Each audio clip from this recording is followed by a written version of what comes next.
Hello, I'm Elizabeth Barry. I am a performance coach and I specialize in kind communication. This is my latest book, The Kind Communicator.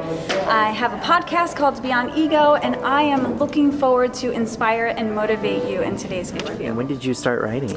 Oh, I've been writing for a long time. I started the first email magazine for dance, for the global dance industry, and I had over 20,000 subscribers within a year. That was the second year I started I started the first marketing firm for dance in 2006, and I've been writing brands campaigns and ads and building websites and creating companies from scratch and rebranding companies that were in business for almost 15 years. And just writing from the heart and the source is where I've changed my path. So it's not just about marketing a website or a brand. It's really, I want to market your soul. Entrepreneurs, and this is their goal and this is their dream.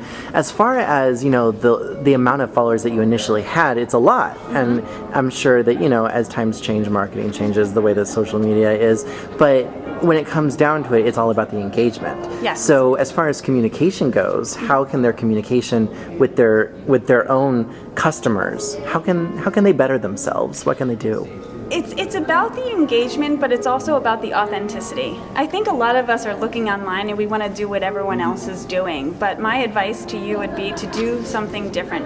Our brand story evolves and changes just like the seasons every year. And if we're not changing our brand story, if we're not thinking beyond the horizon, bringing in abundance, and the ways that we do that are to be that vulnerable person, to think and say, I messed up. Like be the authentic you that you know you can be, because that's when the customers really start to reach out their hands and they really start to lean in and listen further rather than just liking and commenting.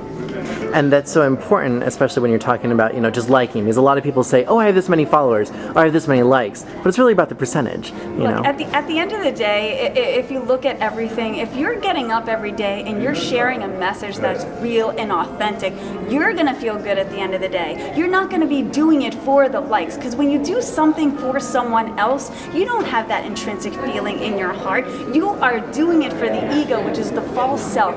Live in your highest self, in your highest potential, and speak from the heart, speak from the soul, because that's when they will really feel the power. And those are the real people that you want to have your back, or just to have by your side, to listening to your message. Nobody else is listening, and who cares if they're listening? You can't go out there and run a business if you don't own your vulnerability and love the hell out of your weaknesses, because that becomes a strength. A lot of people that they come to us and they say, I've waited years and years and years to start my fashion brand, because I was scared. Mm-hmm. I was doing all this. Is there anything, maybe an exercise, a mental exercise, just to kind of give someone inspiration to be able to get up and be like, you know what, I'm going to start off this dream. I'm going to do it. I'm not going to wait any longer.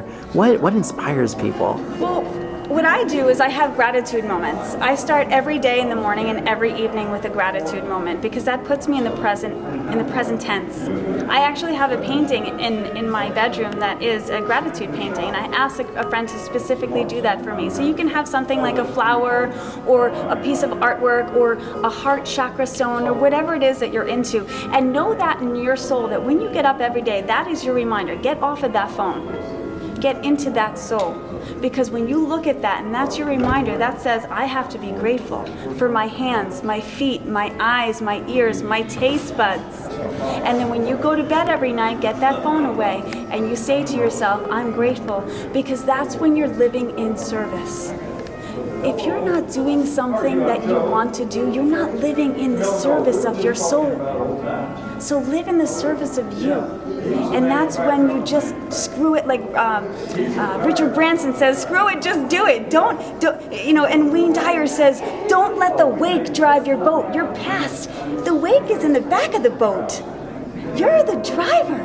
Get in the boat and put it in gear, because there's nothing like the wind in your hair. And fall hard, fall fair, fall fast, and keep falling, because there's answers in the fall. The pain is in purpose, and follow the purpose, because it's meant to teach you a lesson. And as Oprah says, if you don't listen to that lesson, after it throws the pebbles, it's going to throw rocks, and then it's going to throw boulders, and then you're going to hit yourself and say, oh my God, and that's what it is. And whether you get hit with a boulder or a pebble, and it's 5 years or 10 years down the road, your time is always now. There's a portion section in here that says, go beyond ego. My podcast, get on that. It's called Beyond Ego, Living in Your Best Authentic Self. Please remember to live for you and don't let anybody else stop your journey. Be the best you that you can be. I want you to know that I stand for you and that you have someone out there that wants to touch your soul. And if anything, if that could be me, I look forward to doing that, or at least making you smile and breathe when you're in a time of challenge.